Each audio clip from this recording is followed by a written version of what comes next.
जय माँ बारई, जय इष्ट देवता। आप सभी लोग ठीक होंगे, मैं भी ठीक हूँ। और मैं आप लोगों को आगे की कथा सुनाने जा रही हूँ। आप लोग सुन सकते हैं। अगर आपको मेरी कथा अच्छी लगे तो लाइक कीजिए, सब्सक्राइब कीजिए, शेयर कीजिएगा। प्लीज़ प्लीज़ प्लीज़ शेयर करना मत भूलिएगा। और आप लोगों को मैं तहे दिल से धन्यवाद देती हूँ। आप लोग मुझे पूरी तरह से सपोर्ट कर रहे हैं, मेरी कथा सुन रहे हैं। भगवान आप पर अपनी कृपा बनाए रखे और आपके सारे कष्ट हरे। इष्ट देवता माँ बाराही आप लोगों पर अपनी कृपा हरदम बनाए रखे। यही मैं आप लोगों को दुआ देती हूँ और बड़ों को नमस्कार करती हूँ, छोटों को प्यार देती हूँ। और आप लोग सुनिएगा मेरी कथा। शक्ति संप्रदाय में मात्र देवी व सप्त मात्र का।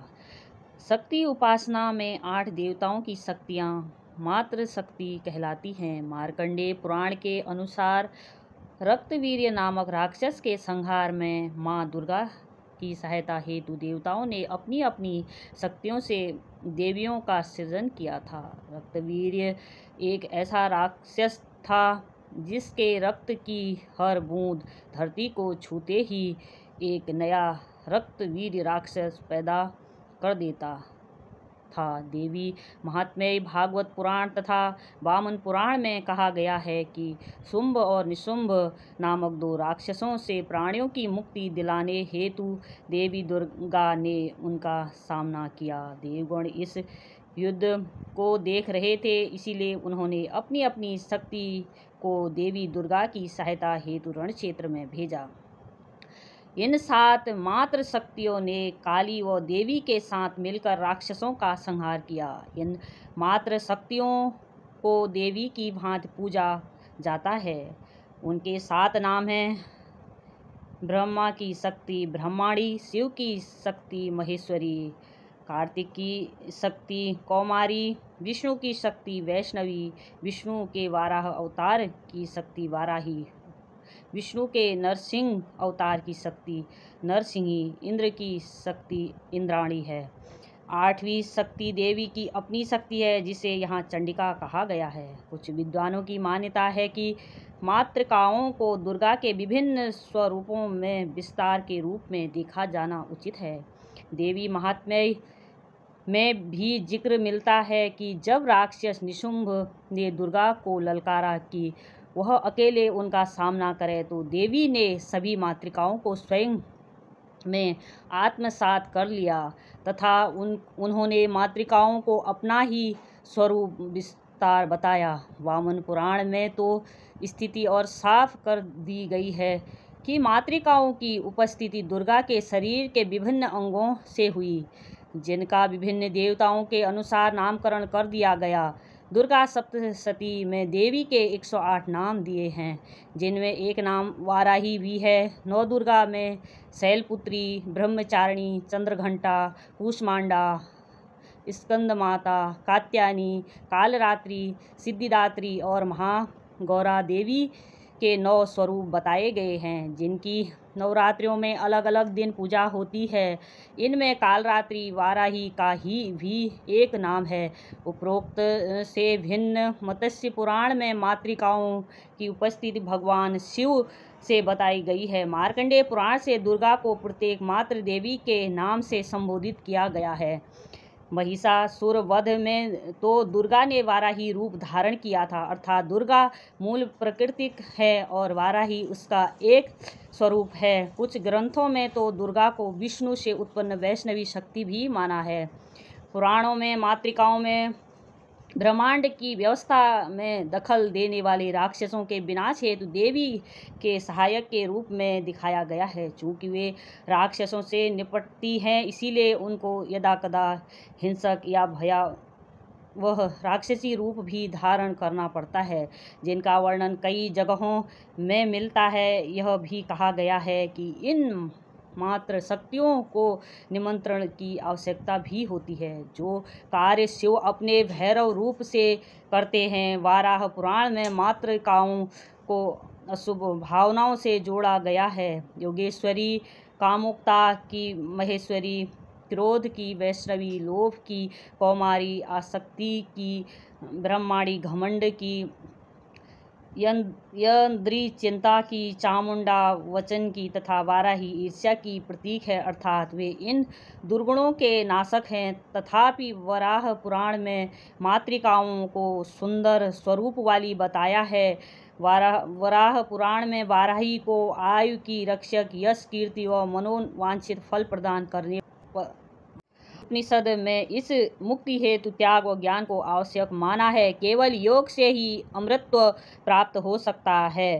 तुम केवल तुम वही हो, मैं वह ब्रह्म हूँ, मैं पवित्र चेतना हूँ। अन्य 4 मुक्तियाँ हैं: देवताओं की धरती में निवास करना, समीपीय ईश्वर से जुड़े रहना, स्वरूपीय ईश्वर का सामना कर रूप पाना और सायुज्य ईश्वर से एकाकार होना। पंचमी की भूमिका में वाराही पितृ रूप देवी माना है, क्योंकि वे पिता तुल्य भयहरण एवं रक्षा का काम करती हैं। ललिता परमेश्वरी की दंडनायिका, वाराही रणचंडी के रूप में युद्ध की देवी हैं। वह ललिता परमेश्वरी की सेना की प्रमुख अर्थात दंडनायिका है। यहाँ पर वाराही पाप व अंधकार के विरुद्ध युद्ध करके पूर्णत्व प्रदान करने वाली देवी है। तंत्रराज तंत्र में वाराही को बलि देवता कहा गया है, जिसका तात्पर्य है कि माँ वाराही ललिता देवी द्वारा की गई पूजा अर्पण की हकदार हैं। यहाँ पर बलि का तात्पर्य चढ़ावे या अर्पण से है। देवी ललिता की सेना की प्रमुख के रूप में वाराही ने दुर्गा में एकात्मा हो जाती हैं, इसीलिए वे विष्णु दुर्गा कहलाती हैं। देवी ब्रह्मांड में व्याप्त विरोधी ताकतों के बीच संतुलन स्थापित करती है। श्री चक्र में वाराही ललिता त्रिपुर सुंदरी के पिता के रूप में दिखाई गई हैं, जबकि देवी कुरुकुल्ला मात्र रूप में हैं। वाराही पुरुष, नारी या नपुंसक लिंग में कोई भी रूप धारण कर सकती हैं। वाराही का 4 अग्नियां तथा कुरुकुल्ला की 5 शक्तियां मिलकर श्री यंत्र के केंद्र में स्थित जटिल आकृति बताते हैं। धूम्र वाराही के रूप में वाराही को ज्येष्ठा कहा जाता है, अर्थात वह पृथ्वी की सृष्टि से पूर्व ब्रह्मांड के भयावह अनंत धुएं व अंधकार की जननी भी है, और इस धुएं को निगलकर ब्रह्मांड की रचनाकार भी धूम्र वाराही, जिन्हें धूम्रकाली भी कहा गया है, के रूप में उनका स्वरूप भयावह है, क्योंकि वे धुएं से सृष्टि रचना में लगी हैं। ब्रह्मांड की रचयिता होने के कारण वाराही को जननी, जगत धात्री, भूगर्भा परमेश्वरी कहा गया है। शास्त्र मानते हैं कि मनुष्य को वाराही की पूजा का सौभाग्य पुनर्जन्म के पुण्यों के चलते ही मिल पाता है। 64 योगिनियाँ। मातृ का रूप में वाराही पूजा की पद्धति दुर्गा की पूजा के अनुरूप होती आई है। सप्त मातृका में वाराही एक विलक्षण देवी हैं, जिनकी सामूहिक पूजा के अतिरिक्त विशिष्ट पूजा भी होती है। वाराही पूजा हेतु विशिष्ट यंत्र, बीज मंत्र एवं ध्यान श्लोक दिए गए हैं। इसमें भी वाराही के अलग अलग स्वरूपों हेतु अलग मंत्र दिए गए हैं। शास्त्रानुसार देवी के विशिष्ट रूप की पूजा अधिक फलदायी रहती है, अर्थात वाराही के विशिष्ट रूप को जानना तथा उसकी महत्ता को समझकर स्मरण करना सर्वदा उचित है, और ये विशेष पूजा पद्धतियाँ ज्ञानियों के लिए आवश्यक है। यद्यपि एक साधारण भक्त के लिए तो किसी भी रूप में की गई पूजा कल्याणकारी है, क्योंकि माँ वाराही करुणामयी हैं। वे तो साक्षात भगवान विष्णु का ही रूप हैं। देवी धुरा की देवी को पूर्णागिरि की पीठ मानने वाले उसे पौराणिक गाथाओं में वर्णित दक्ष प्रजापति की 60,000 कन्याओं से जोड़ते हैं। शिव पुराण में वर्णित इस गाथा के अनुसार दक्ष प्रजापति की कन्याओं में से एक सती नामक कन्या, जो अगले जन्म में पार्वती के रूप में प्रकट हुई, का विवाह भगवान शंकर से हुआ। दक्ष प्रजापति ने एक यज्ञ के दौरान शंकर की अनुपस्थिति में उनके प्रति कुछ अपमानजनक शब्दों का प्रयोग किया, जिसे वहां मौजूद सती सहन न कर सकी और उनने यज्ञ कुंड में अपनी आहुति दे दी। भगवान शंकर जब मोह में संतप्त एवं क्रुद्ध होकर सती के शरीर को लेकर तांडव नृत्य करते हुए वायु मार्ग से जा रहे थे, तो भगवान विष्णु ने शिव को इस स्थिति से वारने के लिए सारंग धनुष से सती के पार्थिव शरीर को खंडित कर दिया। सती के शरीर के अंग अनेक स्थानों में गिरे, जहां कालांतर में शक्तिपीठें स्थापित हुई। कुल 51 स्थानों में देवी सती के अंग गिरे। इस प्रकार कुमाऊं में देवी के सभी बड़े मंदिरों का सती के किसी एक अंग से संबंध जोड़ा जाता है, किंतु वाराही को सती के अंग से जोड़ना या देवीधुरा को पूर्णागिरि की पीठ मानना तर्क संगत नहीं लगता, क्योंकि वाराही शैव न होकर वैष्णवी शक्ति हैं, किंतु पूर्णागिरि जो देवी सती के नाभि अंग से संबंधित पीठ है, एक तांत्रिक उपासना केंद्र रहा है, जिसका प्रभाव देवीधुरा की पूजा में भी साफ दिखता है। इस प्रकार केवल तांत्रिक पूजा पद्धति के प्रभाव के संदर्भ देवीधुरा को पूर्णागिरि से जोड़ना अर्थपूर्ण है। तंत्र राज तंत्र में वाराही को पंचमी कहा गया है, क्योंकि सप्तमात्र का पंक्ति में वे पांचवी हैं। वे सदाशिव की स्त्री हैं, जो पंच ब्रह्म में पांचवें स्थान पर हैं।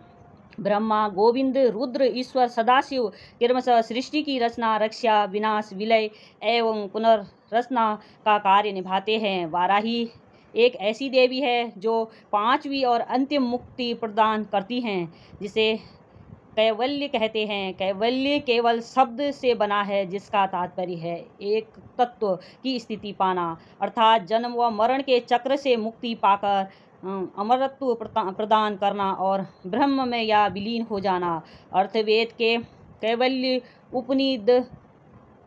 उपनिषद में इस मुक्ति हेतु त्याग व ज्ञान को आवश्यक माना है। धन्यवाद। मैं यहीं पर आज की कथा समाप्त करती हूँ। अगर आपको मेरी कथा अच्छी लगे तो लाइक कीजिए, शेयर कीजिए और सब्सक्राइब कीजिए अगर मेरे चैनल में पहली बार आए हैं तो। और इस कथा को शेयर ज़रूर कीजिएगा, क्योंकि ये ज्ञान मतलब हर किसी तक पहुंचना चाहिए। तो मुझे ये बुक मिली थी, मैंने सोचा कि आप लोगों को इसका ज्ञान क्यों न हर किसी लोग तक पहुंचाया जाए, माँ वाराही की कृपा का। तो इसीलिए मैं आप लोगों को रोज़ थोड़ा थोड़ा कथा सुना रही हूँ। कथा तो मतलब लंबी है, लेकिन मैं आप लोगों को मतलब थोड़ा थोड़ा सुना पा रही हूँ। थोड़ा सा समय लेकर आप लोगों को सुना रही हूँ, और आप लोग मुझे अपना समय दे रहे हैं, 10 मिनट 5 मिनट जो भी दे रहे हैं। प्लीज़ आप लोगों का मैं तहे दिल से धन्यवाद करती हूँ। धन्यवाद।